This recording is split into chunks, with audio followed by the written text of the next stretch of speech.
کہنے والی ذات کون؟ رب العالمین. اور جس سے کہلایا جا رہا ہے وہ محبوب العالمین، اور جس سے کہا جا رہا ہے وہ اشرف المخلوقات یعنی ہم اور آپ ہیں. اللہ ان سے کیا کہلا رہا ہے اور کیا کہہ رہا ہے کہ اے نبی، سب سے پاکیزہ ذات سے کہلایا جا رہا ہے جس کے اوپر ہم مسلمان اور کائنات کے مسلمان مرتے ہیں، جان دیتے ہیں. ہم رسول اللہ صلی اللہ علیہ وسلم کے اوپر اپنی جان نثار کرتے ہیں. کیا فرماتے ہیں؟ قُلْ إِن كُنتُمْ تُحِبُّونَ اللَّهَ، اے نبی آپ کہہ دیجئے. کون کہہ رہا؟ اللہ کہہ رہے. اے نبی آپ کہہ دیجئے کہ ان کنتم تحبون اللہ، اگر تم میرے بندے تم یہ چاہتے ہو کہ اللہ تم سے محبت کرے. کون؟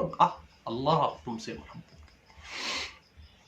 فاتبعونی، تم میری اتباع کرو، یعنی رسول اللہ صلی اللہ علیہ وسلم کے طریقے کی، آپ کے عادات کی، آپ کے اخلاق کی، آپ کی ہر سنن کی، آپ کے ذریعے کیے گئے تمام اعمال کو فالو کرنا ہے، اتباع کرنا.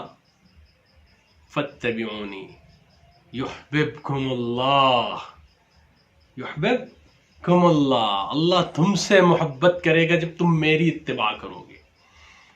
اور محبت کرنے کے ساتھ ساتھ یغفر لکم ذنوبکم، اللہ تمہارے گناہوں کو معاف کر دے گا.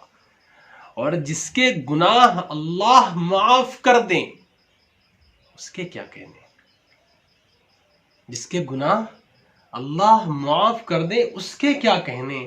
لہذا ہمیں اپنے دل میں یہ بات بٹھانی چاہیے کہ میرے خدا نے، میرے رب نے، جو رب العالمین ہے، جو احکم الحاکمین ہے، اس نے اس بات کا مطالبہ کیا ہے کہ میں تم سے محبت کروں. میری محبت حاصل کرنے کے لیے تمہیں نبی کی اتباع کرنا ہو، اور اگر تم نے رسول اللہ صلی اللہ علیہ وسلم کی اتباع نہیں کی تو تم اللہ کی محبت نہیں پا سکتے.